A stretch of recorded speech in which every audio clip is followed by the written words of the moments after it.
nuestra plataforma de trading, que ya conoceréis, la plataforma de CAPES, que es esta, ¿no?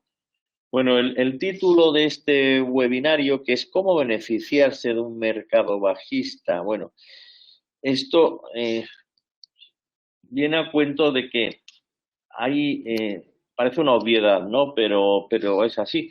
Hay quienes todavía no, en el tema del trading no lo entienden nada más que desde el lado de compra, ¿no? La compra, el concepto de inversión. La inversión, al fin y al cabo, cuando inviertes en algo, es algo que compras con el objetivo de mantenerlo durante el tiempo, ¿no? Y bueno, y o para sacar un rendimiento, perdonadme, aquí me ha salido una cosa que la voy a borrar. Aquí está, perdón.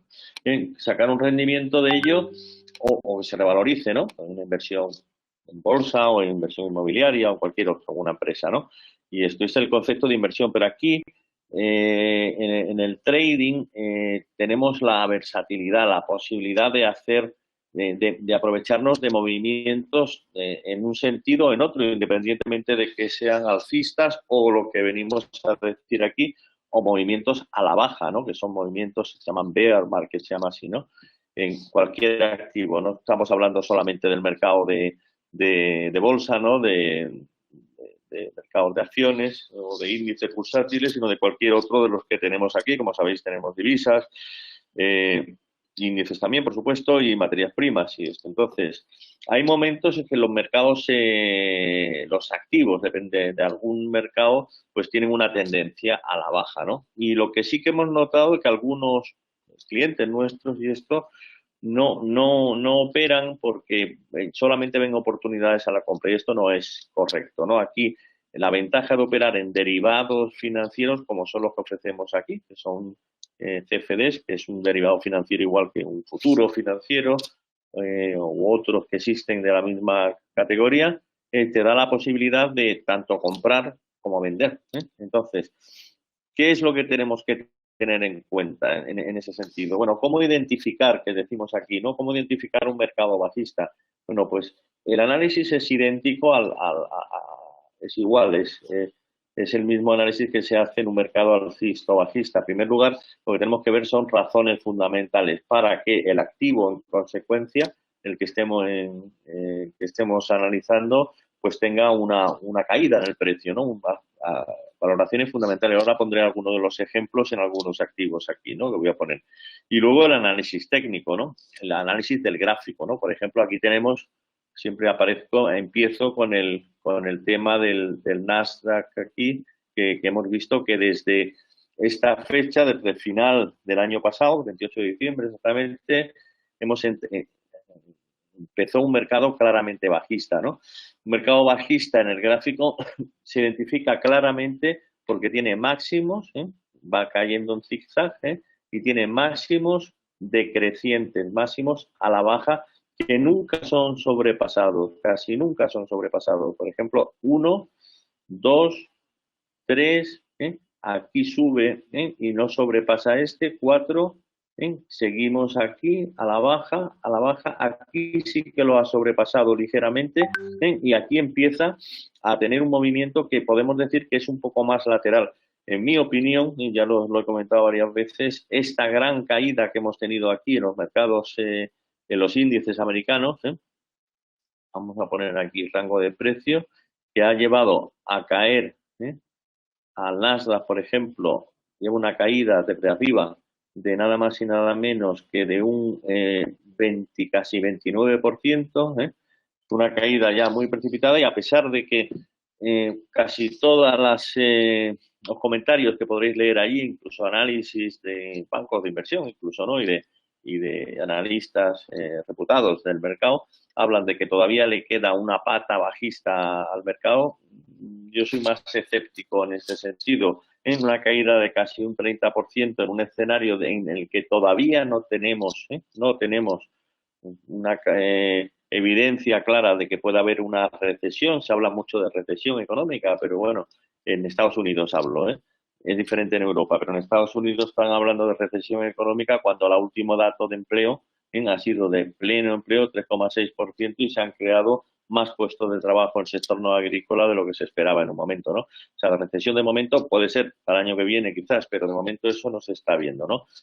Precisamente hoy se ha publicado las cifras de inflación, muy significativas. La quiero mostrar porque se han publicado hoy unas cifras que en principio son malas, porque bueno, el IPC, el índice de precios de consumo de Estados Unidos del mes de junio interanual, año a año, por referencia tomamos se esperaba que subiera del 8,6 al 8,8 y ha subido hasta el 9,1%, muy alto, ¿no?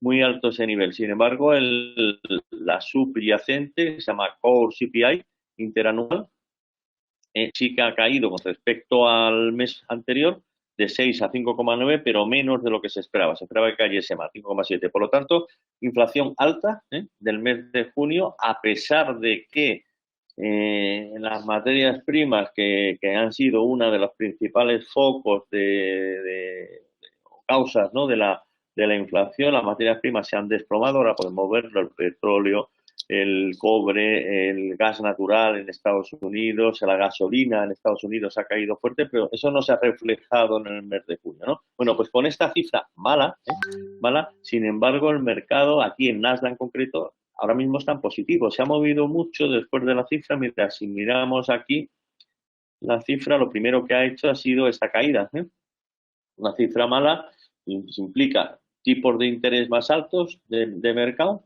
tipos de interés por parte de la Reserva Federal, por lo tanto malos. En principio, un análisis muy básico, ¿no?, para las bolsas, ¿no? Y ha caído de una manera precipitada, ¿no? Pero sin embargo se ha recuperado, se ha recuperado y vuelve a los niveles prácticamente los mismos que estaban antes de la publicación de la cifra, ¿no? Ahora estaba recuperando un poco. En el Standard Poor's, muy parecido, no se ha recuperado tanto, pero igual, caída y recuperación.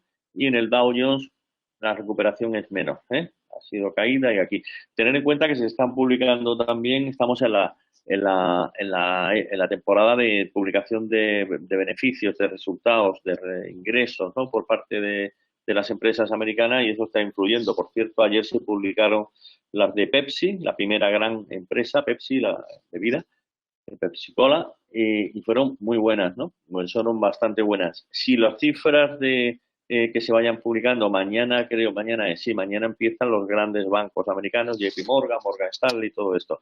Si las cifras son buenas, le van a dar mucho soporte al mercado bursátil americano. Lo que os quiero decir con esto es que, a pesar de que las cifras sean malas, y eso lo vemos también aquí, en los tipos de interés de mercado, que es ese es el yield o la rentabilidad del bono americano de 10 años. Con la cifra ha repuntado, lógicamente inflación más alta, pues lo lógico es que la Reserva Federal la semana que viene se reúne, pues suba los tipos de interés lo máximo posible. Estaba hablando entre 0,50 o 0,75, ya empiezan a hablar empezaron a hablar del 1%, pero este repunte luego se vino abajo, y ahora estamos en los niveles casi también previos, ¿no? Un 2,94%. Y esto, ¿qué es lo que se entiende en el mercado con esto? Bueno, pues hablando de manera directa y clara, es que el mercado no se la cree, la cifra de inflación, no se la cree. Es una cifra de inflación que sí que se ha disparado, sobre todo la inflación general, no la subyacente, que se mantiene ligeramente más baja que el mes anterior, pero como os decía, con un petróleo que se está hundiendo, aquí, con un gas natural que se desplomó desde máximos, desde aquí, con una materia prima industrial tan importante que influye en los costes de producción de una manera directa como es el cobre, desplomándose, y yo qué sé, y con el trigo, por ejemplo, ¿no?, que es una materia prima agrícola muy importante también, desplomándose de máximo, el mercado no espera que la inflación vaya a repuntar. Incluso con la cifra tan alta que ha salido hoy, se habla ya, algunos comentarios que veo en el mercado, es que quizás se haya llegado a lo que llaman el pico, ¿no?, el pico de inflación, y la cifra del mes que viene va a ser mejor de lo que más baja, quiero decir, ¿no?, más baja de lo que hemos visto anteriormente. Y el mercado está, pues, como digo, no creyéndoselo, y como resultado hay que saber leer el mercado, cómo está interpretándolo, y el mercado, este repunte con una cifra tan alta de inflación, y una caída de tipos de interés de mercado, de rentabilidad de los bonos, como veis aquí, tan fuerte, es que el análisis de mercado es que independientemente de la cifra, que puede ser coyuntural, esta que ha llegado por encima del 9%, ¿no? Muy alta, en Estados Unidos no llegan a creérselo, ¿no? Y lo que sí que demuestra, por otro lado, es que la demanda sigue fuerte. Por lo tanto hablar de recesión económica, bueno, pues una recesión económica con pleno empleo y con una demanda tan fuerte, pues a corto plazo ni se le ve ni se le espera, ¿no? Puede ser para el año que viene, ¿no? Entonces los mercados están reaccionando de manera positiva, ¿no? Entonces, bueno, lo que sí que es cierto y lo que veníamos al principio es que este mercado sí que ha tenido un mercado bajista, ¿no? Bajista en, pues casi no todo el primer semestre de este año, y entonces las oportunidades aquí con posiciones cortas, se puede vender igual que comprar, son amplias. Aquí el análisis se hubiese hecho es las subidas de tipo de interés, la inflación subiendo, subida de tipo de interés que la vimos aquí en el mercado. Si vamos a un gráfico aquí a más largo plazo, vemos esta subida de tipo de interés. Esto provocó una caída de las bolsas, mayores costes de financiación, tipos de interés más altos, influyen en las empresas que necesitan grandes inversiones como las tecnológicas, y esta subida de tipo de interés provoca esta caída, ¿no?, en el precio del mercado. Pero hemos llegado aquí a un pico, bueno, pues muy probable que sí. Incluso hoy se confirma con una cifra mala, esa es la evidencia, ¿no? Una cifra alta de inflación, señaló el mercado, no llega a creérselo y el mercado está anticipando esto, ¿no? Entonces, aquí posiciones cortas, evidentemente hubiesen sido posiciones ganadoras, ¿no? Posiciones cortas que, bueno, hay quien en el mercado está simplemente esperando oportunidades de compra. Por ejemplo, una de las ventajas que tiene el producto, el derivado, el CFD, ¿no?, en este caso, el contrato por diferencia, es que se puede utilizar para cobertura, para hedge, ¿no?, cobertura de carteras de inversión. Alguien que tenga una cartera de inversión, acciones compradas diferentes, diversificadas, ¿no?, de diferentes sectores, pues se pueden cubrir con ventas, se mantiene en la cartera de inversión y se van cubriendo, pues en un movimiento a la baja, se van cubriendo con ventas de CFDs, ¿no? Y eso es una de las grandes ventajas que tiene el mercado bajista.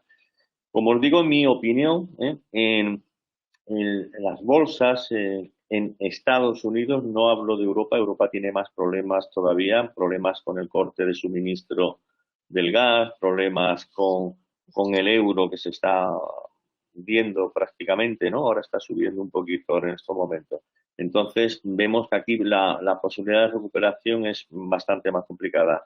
Y como os digo, las bolsas americanas ahora sí que, ya os digo mi opinión, que es una opinión contraria a la mayoría de, oiréis hablar, si oís hablar a otros o leéis por ahí, están hablando de caídas todavía de un 15% y esto, yo lo veo bastante poco probable. Pero aquí, evidentemente, estaremos muy cerca, si no es en el corto plazo, será en el medio plazo, de movimientos alcistas.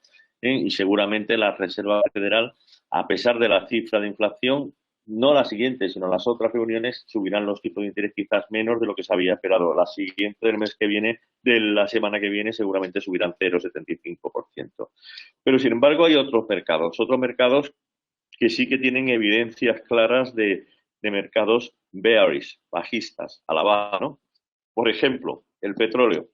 O sea, en general las materias primas en general, y vamos a empezar por una que es una de las más importantes, que es el crudo, ¿no? El petróleo, pues venía subiendo, existe un desequilibrio, ¿no?, entre producción, entre oferta en el mercado, cuánto petróleo se está produciendo en el mercado, y la demanda, ¿no?, que hay una diferencia de aproximadamente unos 6, 7 millones de barriles por día a favor de la demanda, por lo tanto el precio ha ido subiendo. Pero esto se acentuó en estas fechas aproximadamente, con esta subida, por la guerra, ¿no? La guerra de Ucrania, amenazas de prohibición o de compra de petróleo ruso, ¿no?, por parte de los países de occidentales, y llevó, pues este es el americano WTI, lo llevó hasta $130. Luego se recuperó y luego ha estado moviéndose con un movimiento alcista. Esto, bueno, fundamentales.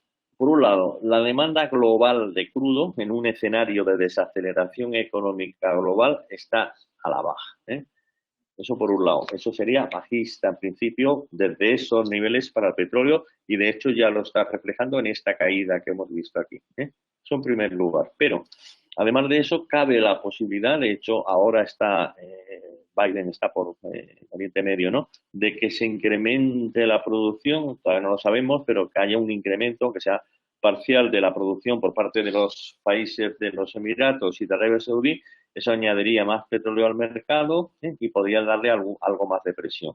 También es cierto que esa prohibición del petróleo ruso, pues no, estamos dando cuenta de que no tiene ningún tipo de efecto, porque lo que no se le compra por un lado sale por el otro. Se lo está comprando India y China, y estos a su vez le compran menos a Arabia Saudí, por lo tanto Arabia Saudí tiene más petróleo para vender, con lo cual entra dentro del circuito de petróleo y por eso se está dando esta corrección. Podemos considerar que, por poner un nivel por encima de los 100, ahora está por debajo, es un precio, es una cotización que se sale de la media normal, ¿no? La media normal está aquí por la zona, digamos, que todo el mundo habla entre niveles de 70 y 80 dólares, ¿no? Y técnicamente vemos cómo se inició el movimiento bajista a principios del mes pasado, de junio, ¿no?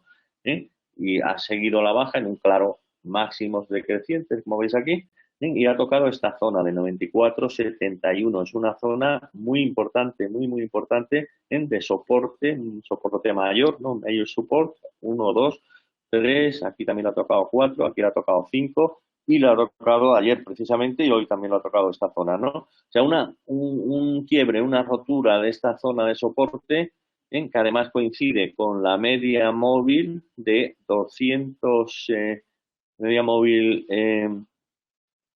exponencial de 200 periodos, 200 días, pues le abre camino a normalizar, digamos, el precio del petróleo por debajo de esta zona. Aquí tenemos un nivel que es 85, pero podemos hablar también de niveles de 80. O sea, tiene caída todavía bastante clara y significativa y la presión la estamos viendo ahí, ¿no? El mercado se está normalizando, como os digo, y esto es un claro ejemplo de posición bearish, posición bajista que tiene todavía bastante recorrido. Como os digo, curiosamente, con mayoría de clientes con los que hablo y esto, lo que siempre busca son niveles de compra, no sé por qué, pero bueno, esto, el movimiento a la baja también es un movimiento rentable, ¿no? Por lo que os decía anteriormente de la posibilidad que te da operar con derivados financieros que son futuros, que son los CFDs, ¿no? Hablamos del petróleo, muy importante, además esto influye mucho en la inflación, pero si nos vamos, por ejemplo, al mercado de divisas, vamos al euro dólar, aquí lo tenemos. El euro dólar lleva un mercado bajista ¿desde cuándo? Desde hace ya, vamos a mirarlo aquí, pues desde mediados del año pasado, desde mayo de 2021, clarísimamente bajista sin ningún respiro, muy sobrevendido, muy claramente sobrevendido. Ahora mismo estamos aquí en una zona de sobreventa, en el semanal incluso, pero ¿cuáles son los fundamentales del euro en este caso? Pues como os decía anteriormente, pues una economía que no crece, que con problemas graves sobre diferentes zonas, un riesgo muy poco difícilmente solucionable, como es el tema del corte de suministros por parte de Rusia del gas natural, que eso puede provocar una recesión, eso sí puede provocar una recesión en Alemania y por lo tanto en el resto de Europa, con un Banco Central Europeo que se reúne la semana que viene imposibilitado de luchar contra esto porque la única manera sería subir los tipos de interés de una manera agresiva, pero una subida agresiva del tipo de interés dañaría a la economía europea, sobre todo los países periféricos, a Italia, a España también, a Grecia, ¿no? Y se ve ahí con las manos atadas y la única posibilidad que tiene es la de la intervención directa en el mercado. O sea, la intervención es cuando los bancos centrales salen al mercado comprando, en este caso sería comprando euros para evitar una caída. Bueno, ¿tiene razón el banco? ¿Tendría alguna razón, alguna motivación el Banco Central Europeo para evitar la caída del euro? Sí, la tendría. La tendría porque una caída del euro es inflacionista, costes más altos de las facturas, ¿no? De importación, sobre todo de petróleo y gas natural, que se facturan en dólares, y esto le cuesta. Por otro lado, es expansionista en la política económica, porque las exportaciones son más baratas, se puede vender más fuera, pero ese no es el tema principal ahora. Ahora, de momento, ya lo habréis oído por ahí hablar muchas veces, que lo que se espera después de haber tocado, hoy ha tocado la zona de 0,9980, lo ha sobrepasado, el nivel de 1, la paridad es un nivel psicológico, vamos a ver zigzags, movimientos arriba hacia abajo, pero la presión, a menos que se solucione lo del gas ruso, que eso no se va a solucionar desgraciadamente en breve, a menos que el Banco Central Europeo pueda subir los tipos de manera agresiva, que tampoco lo va a hacer, la presión va a seguir a la baja. Se habla de niveles, como referencias, la zona de 0,95, son 5 figuras más abajo, y históricamente el eurodólar, el nivel más bajo que ha tenido, recuerdo que fue 0,83 y medio aproximadamente al principio, en el año 2000, cuando se lanzó, ¿no? Se creó el euro por un problema de falta de credibilidad, errores de comunicación del Banco Central Europeo en aquel tiempo. Duisenberg era el presidente del Banco Central Europeo y cayó hasta ese nivel, y desde ese nivel tuvieron que intervenir conjuntamente los principales bancos centrales del mundo para elevarlo, ¿no? Entonces, de momento esto es un mercado bajista, y cualquier recuperación que tengamos, no creo que vaya a subir mucho de estos niveles. Si miramos un gráfico horario, vamos a verlo aquí. Aquí poca cosa. Aquí, bueno, habría un nivel aquí en 1,0170, está muy lejos todavía, ¿no? Pero posiblemente la presión va a estar en el mercado. Y esa es una de las oportunidades que hay en mercado bajista, ¿no? Eurodólar, el petróleo, en otras materias primas también, que no sé si operáis, el cobre, por ejemplo, ¿no? Que lo veis aquí, este sigue a la baja y ha roto niveles muy importantes, roto esta zona de soporte, y lo podríamos ver tan bajo como este nivel. Y luego os quería mostrar también el oro, eso sí que operáis bastante en él. El oro, había la fiebre, ¿no? La fiebre del oro, cuando bueno, he oído multitud de veces, infinidad de veces, que se iba pues por encima de aquí, de estos niveles, a 2000, 2100, que el oro, o sea, hay una cierta fiebre del oro. Pero el oro ha perdido el lustre, que le da ser un metal precioso. ¿Por qué? Porque, como os decía anteriormente, el mercado está ya apostando por un pico en la inflación, porque la inflación no va a subir más a pesar de la cifra de hoy de Estados Unidos. De hecho, no ha tenido prácticamente casi ningún efecto en el oro. El oro, como sabéis, se utiliza como cobertura, como protección, ¿no?, ante la inflación, y sube cuando la inflación, las expectativas de inflación, no la inflación, sino las expectativas son muy altas. Las expectativas a medio largo plazo de la inflación han caído muy, muy sustancialmente. Hay una medida que se llama el 5 años contra 5 años break-even, que ya están en el 2%. Bueno, entonces ahí el oro pierde su capacidad, su atracción, ¿no?, como inversión, para protegerse contra la inversión. Y por otro lado, la fortaleza del dólar, que de momento está actuando como una divisa refugio. Mirar el dólar yen o mirar el euro dólar, que lo hemos visto aquí abajo, a la baja es dólar más fuerte, y el dólar tiene una correlación inversa, ¿no?, con el oro. Se cotiza oro dólar, ¿no? Y una fortaleza del dólar, que es el que realmente ahora está actuando como activo refugio, además de algunos bonos del tesoro, pues se pierde fuerza, ¿no? Y el oro se viene abajo. Hay mucha posición larga en el mercado, mucho posicionamiento bajo. A medida que se va cayendo, pues claro, la bola de nieve se va haciendo más grande y la venta se hace más profunda.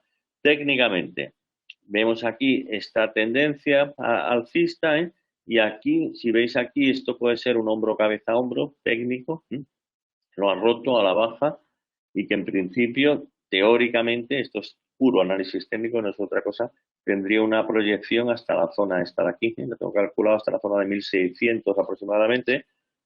Por lo tanto, si no cambia nada de lo que está cambiando, el dólar sigue fuerte, la inflación, que posiblemente sea para el mes que viene, vaya cediendo, y los tipos de interés al alza también, porque van a seguir subiendo los tipos de interés de referencia, ¿no?, de la Reserva Federal, aunque los tipos de interés del mercado se mantengan, pues muy probablemente el oro vaya cediendo terreno. Hay una zona de soporte intermedio aquí, la zona de 1680, y por debajo podríamos ver niveles más bajos, ¿no?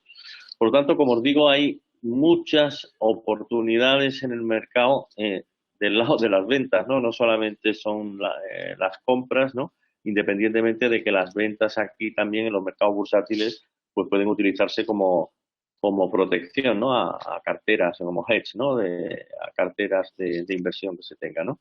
Muy bien, pues, y de momento, bueno, esperaremos la semana que viene a ver qué hacen los bancos centrales. Yo creo que la Reserva Federal va a subir 0,75 con esta cifra de inflación. Se hablaba de 0,50, pero subirá 0,75 probablemente. Y el Banco Central Europeo con las manos atadas con un 0,25. No creo que se atreva a subir 0,50, que eso sí que le daría algo de fortaleza al euro, pero no va a poder hacer eso. Bueno, voy a mirar si tenéis alguna pregunta aquí en el mercado. Vamos a ver. ¿Se escucha? No sé, se está escuchando. ¿Alguien por aquí? Vale.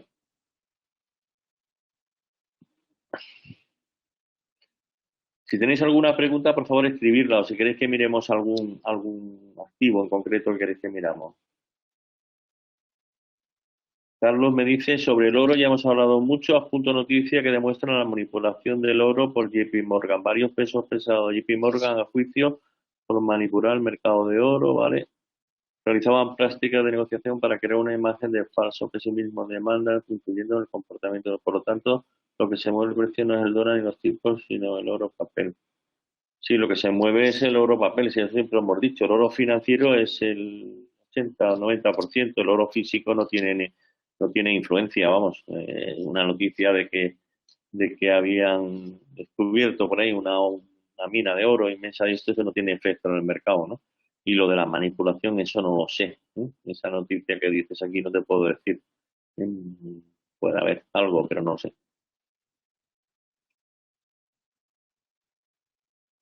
Me dices otra, un antiguo director de JP Morgan Chase y dos traders del banco que hicieron ganar a la entidad millones de dólares en los mercados de metales preciosos se enfrentan desde esta semana a un jurado federal en los tribunales de Chicago, ¿vale? Los tres están acusados de realizar miles de operaciones prohibidas. Bueno, por eso que generaron ganancia ilícita, pero eso no tiene nada que ver, Carlos, o sea, que hayan hecho prácticas no permitidas en el oro como podían haberlo hecho en la bolsa o en el eurodólar, ¿no?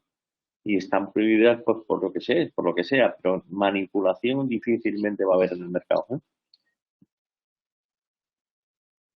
Otra cosa que sean engaños directos a un cliente, que por eso está penado, ¿no? Y por eso están ahí. Rubén me dice aquí, a la hora de comprar acciones en el mercado estadounidense, teniendo en cuenta la depreciación del euro respecto al dólar, ¿es mejor comprar en euros o en dólares? Bueno, de momento, si esperamos que el dólar se fortalezca algo más, puede ser, es muy probable que llegue a 0,95, incluso si hablamos de 0,85, pues lo mejor es comprarlo en dólares, claro. Y una vez que llegue a un suelo el dólar, o sea, a un pico el dólar, a un suelo el euro dólar, pues entonces sería cuestión de cambiar y hacer la cobertura en eurodólar. Pero de momento sigue siendo el dólar fuerte, ¿eh? Claudio Bejarano me pregunta, a la hora de comprar acciones en el mercado, bueno, ese eres tú, querías ver el Nasdaq, ¿no? Me pregunta Clau, vale. El US 100, pues mira, el Nasdaq, aquí, yo lo he estado siguiendo muy de cerca ahora, vamos a mirar el diario, en este último tramo, después de esta caída, aquí no sé si conocéis las ondas de Elliot, pero se ha comportado de manera perfecta, son, para quien no lo conozca, es un comportamiento, es un patrón de 5 ondas y luego una corrección en ABC. Sería 1, 2, 3, 4 y 5. Perfecto.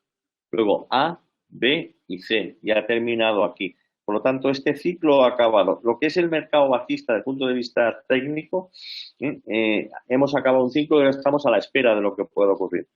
Desde el punto de vista fundamental va a influir muchísimo durante esta semana y la próxima y la siguiente los resultados que se vayan publicando. Sí, los resultados no son malos, no hace falta que sean especialmente buenos, sino que no sean decepcionantes y por lo menos se ajusten a lo esperado. De momento han sido superiores en las que se han publicado. El mercado de aquí debería repuntar. Esto sería también muy positivo y ya tendremos que esperar un mes más adelante a que las cifras de inflación vayan cediendo y que los tipos de interés no vayan a ser muy agresivos tampoco, con que se mantengan a los niveles actuales.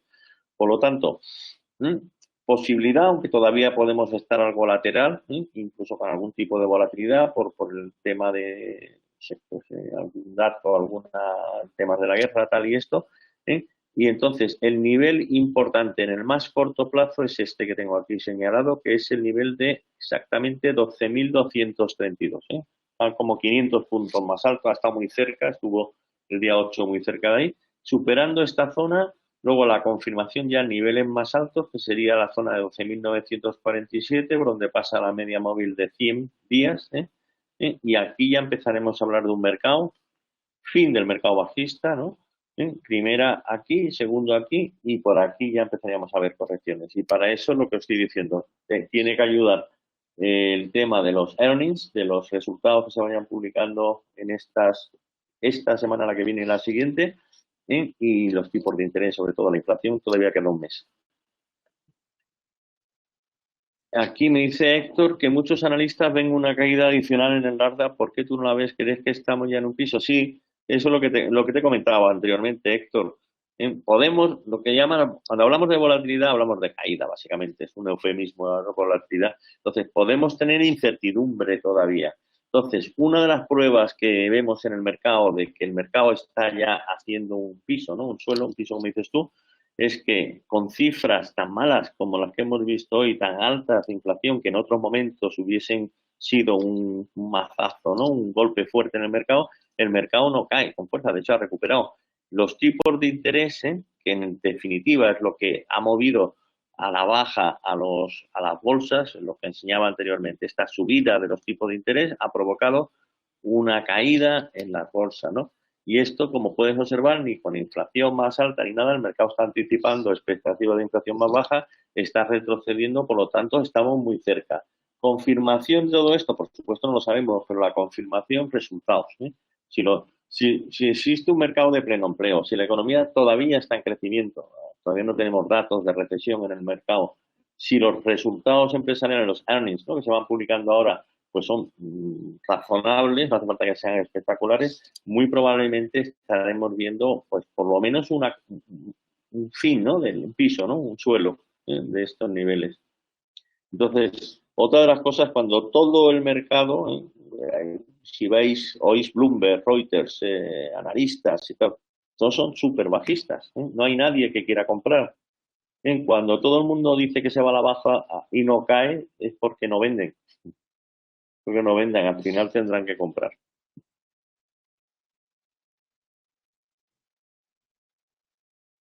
Yoki me pregunta que cómo debes, y no es invertir a la baja, sino vender en posiciones cortas. Por ejemplo, en el oro, imagínate, ¿no? Por ejemplo, te lo pongo solamente. Aquí no solamente sería comprar, sino tú en un CFD, en un derivado, lo que puedes hacer es vender. Tú vendes a 1.700, por ejemplo, es un ejemplo, no es una recomendación y mucho menos. Si vendes a 1.739 y el precio cae a 1.700, y luego lo compras, ¿no? Primero vendes y luego compras, o sea, te da la versatilidad de operar en un sentido o en otro. Sacas la diferencia de precio. Vamos a ver aquí, pregunta Diego.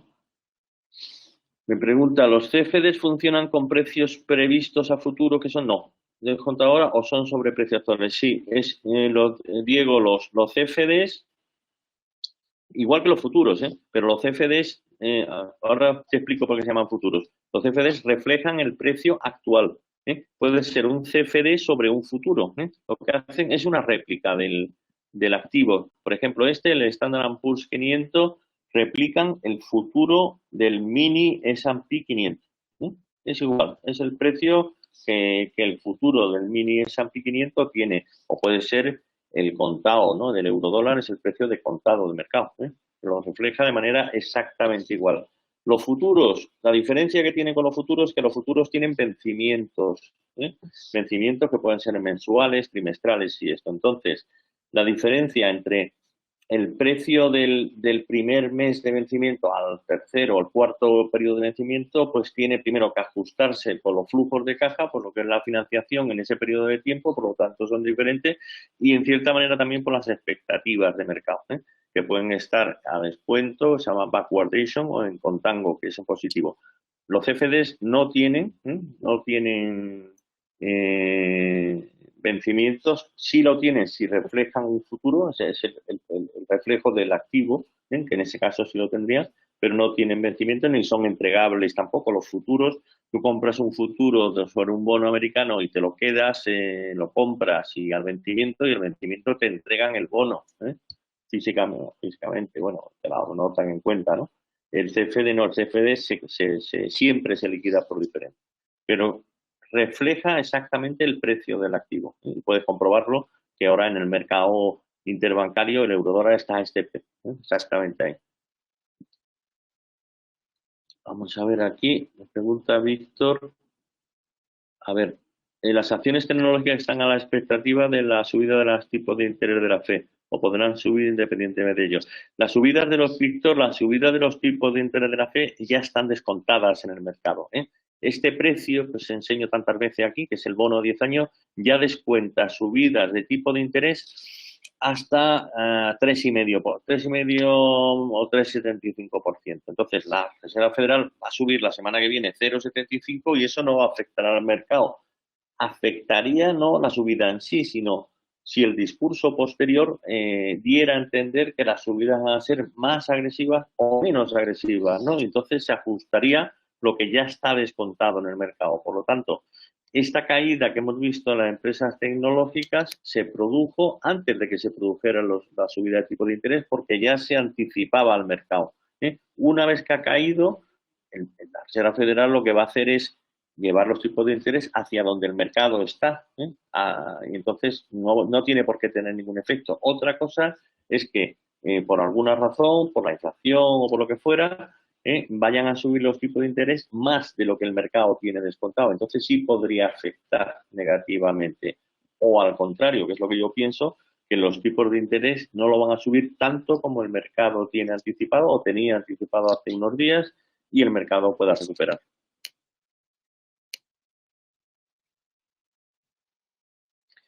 Javier, me pregunta horquilla de venta-compra y las comisiones. Mira, depende de los activos, lo que es el spread, ¿no? De venta y compra depende de los activos y esto. Pero para eso, Javier, te pido por favor que te pongas en contacto con nuestros agentes para los clientes, y voy a tomar aquí nota para que te llamen y preguntas en concreto para cada uno de ellos que son variables, ¿no? Y las comisiones, por ejemplo, los CFD son bastante más bajas, ¿no? que las de futuro financiero, por ejemplo. Javier Manrique, vale, pues lo tomo en cuenta. ¿Qué efecto, me pregunta Javier, puede tener en Europa la paridad del euro con el dólar? Bueno, la caída del euro es negativo para Europa en cuanto que es inflacionista. Nos cuesta más comprar fuera, ¿no? La factura de la energía, del petróleo y gas natural, que la pagamos en dólares, al igual que otros productos casi todas las materias primas se cotizan en dólares. El dólar más caro nos cuesta más caro, por lo tanto, se encuentra ahí entre el problema del Banco Central Europeo, que ellos suben los tipos de interés para luchar contra la inflación, sin embargo, el euro contrarresta ese efecto. Por lo tanto, es negativo en ese sentido. Ahora la principal preocupación es la inflación. El eurodólar es inflacionista, por lo tanto es malo. Es malo. Es expansionista porque podemos vender más barato fuera y se supone que pueden incrementar las exportaciones, ¿no? Depende del país. ¿eh? España exporta casi todo no, pero gran parte a la Unión Europea, por lo tanto ahí no tendría efecto, ¿no? Pero en mi opinión, yo creo que el Banco Central Europeo debe estar muy preocupado con un euro tan débil, por el efecto inflacionista sobre todo. Y bueno, vamos a ver qué pueden hacer.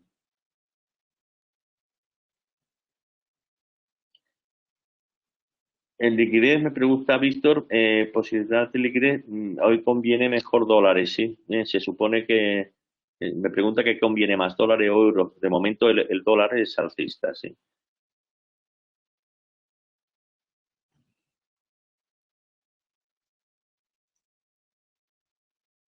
Aquí me pregunta Moisés por el del gas natural. Mira, nosotros tenemos aquí el contrato de gas natural, el americano, ¿eh? El Henry Hub, que es el contrato que, como sabrás, ha caído con fuerza, ¿no? Bueno, por mayor disponibilidad de gas natural en Estados Unidos. Hubo un problema en una de las estaciones, de las instalaciones exportadoras de gas natural licuado de la empresa Freeport, ¿eh? Por lo tanto, había más liquidez, más oferta, mejor dicho, ¿no? Más oferta de gas natural. En Estados Unidos el precio cayó.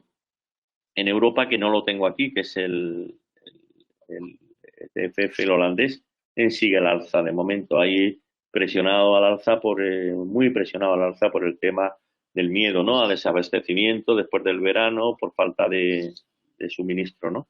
Entonces, este mercado seguramente aquí hemos visto una caída, ¿eh? Estamos aquí en un repunte, posiblemente siga a la baja, ¿eh? Toquemos los niveles aquí, después del repunte esto, y el gas natural europeo, pues eso pues no depende ya tanto de fundamentales de mercado, sino de decisiones políticas.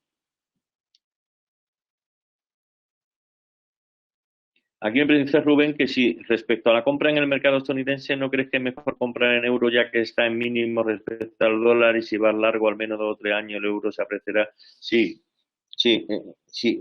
Ahí la diferencia está en lo que tú dices, Rubén. Si está largo, al menos 2 o 3 años, posiblemente. ¿Eh? Posiblemente, mientras depende del horizonte temporal que vayas a tener. En el corto plazo, medio plazo incluso, corto, medio, más de un mes, 2 meses, 3 meses, ahora mismo todo indica, a menos que haya un cambio de circunstancias, que el euro se puede ir a 0,90, a 0,85 y esto.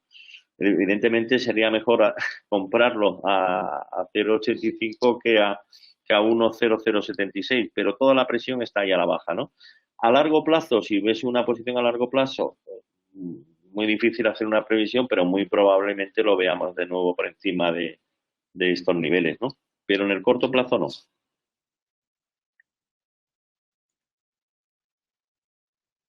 Me pregunta Vicente el VIX. Vamos a mirar el VIX. Para el que no lo sepa, es el índice del miedo que se llama, ¿no? Es el índice de la volatilidad, refleja la volatilidad del índice del Standard Poor's, ¿eh? Volatility Index del Standard Poor's. Entonces, si esperamos que, que las bolsas empiecen a comportarse de una manera un poco más estable, ¿no?